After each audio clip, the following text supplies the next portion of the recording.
The officer's voice cut through the dry desert air like a knife. "Step out of the vehicle. Now." His face was red with rage, his hands gripping his belt as he loomed over the elderly man sitting calmly in the driver's seat. The flashing red and blue lights bathed the scene in a surreal glow, illuminating the hardened features of a man who had seen far worse than an angry police officer. His name was Charles Reynolds, a retired U.S. Army veteran with over 35 years of service. He had fought in wars, led battalions, and sacrificed more than most could imagine. But today, standing on the side of a lonely highway, he faced an entirely different kind of battle. Before we dive into this shocking confrontation, make sure to subscribe to the channel and turn on notifications. This story is about to take a turn you won't see coming, and you won't want to miss it. Charles had been driving home after visiting an old friend, when he noticed the police car tailing him for several miles. He wasn't speeding, wasn't swerving, wasn't breaking any laws.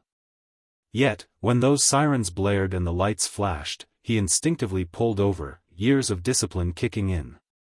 As he lowered his window, he was met with the harsh glare of Officer Daniels, a man who had already made up his mind about Charles before saying a single word. "License and registration," the officer barked, his tone laced with unwarranted hostility. Charles complied, moving slowly. Years of experience had taught him to never make sudden movements.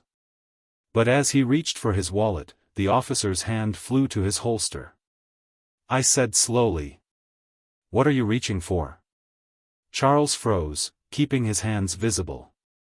"My license, officer. Just as you asked." His voice was calm, steady. He had faced bullets, explosions, and ambushes. He wasn't about to let an angry cop rattle him. Daniels snatched the documents from his hand and walked back to his patrol car. Minutes passed. Then more minutes. Charles knew this wasn't a routine stop. Something wasn't right. When Daniels returned, his expression was even more hostile.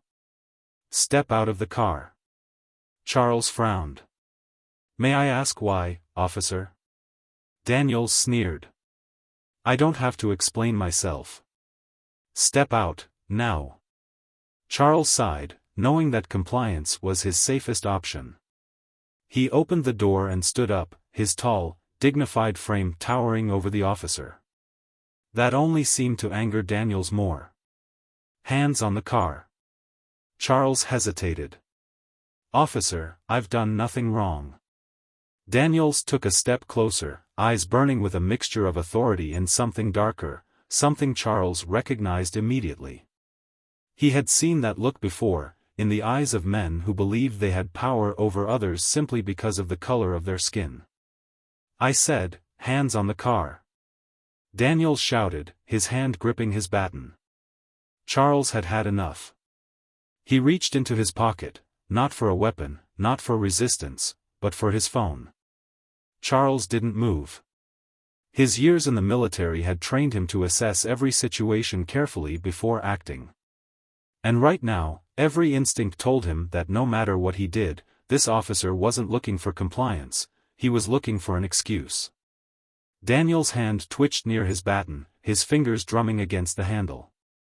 The silence between them stretched into something thick, something suffocating. Charles could hear the distant hum of traffic on the highway, but out here, in the middle of nowhere, help felt a million miles away. "I don't like repeating myself," Daniels said through clenched teeth. "Last chance, old man. Hands on the car, or things are gonna get real bad for you." Charles exhaled slowly. He had been in combat, had heard the whizzing of bullets fly inches past his head, had seen men crumble under enemy fire.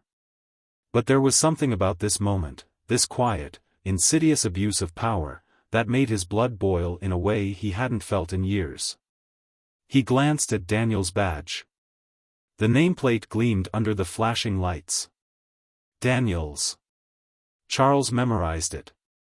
If he walked away from this, he would make sure that name was remembered in all the right places. Still, he didn't move. Daniel's patience snapped.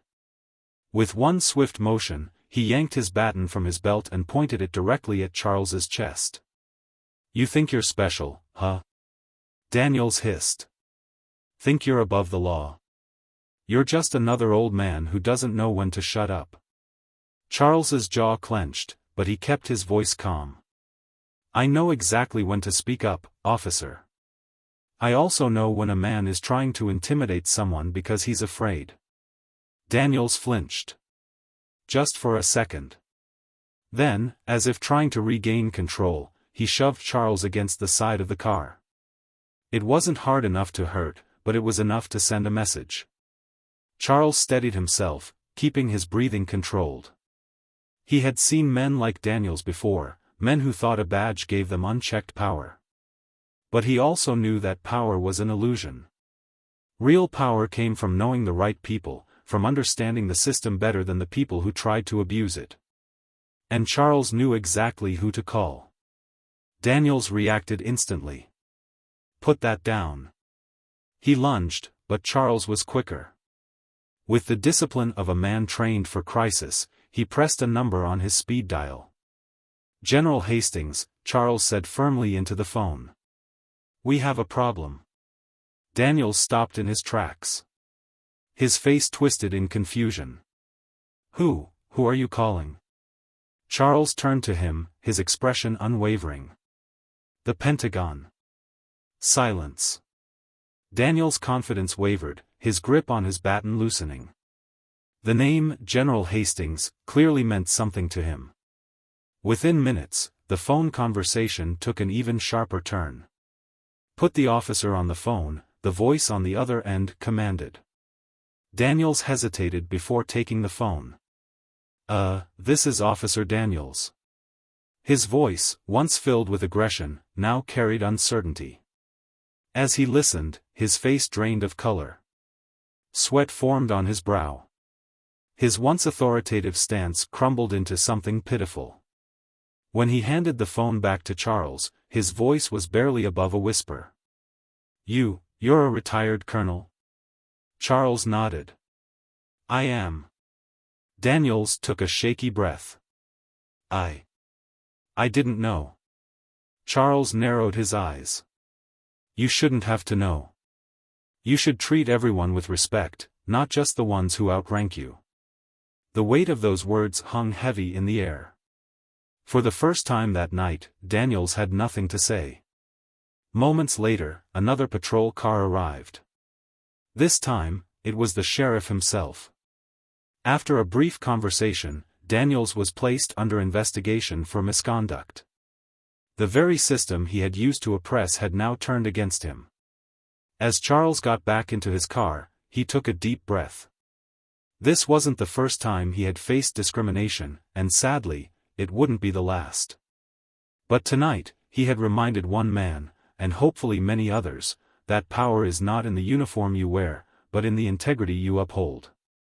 If you found this story as powerful as we did, make sure to like the video, subscribe to the channel, and share your thoughts in the comments. Have you ever witnessed or experienced a situation like this?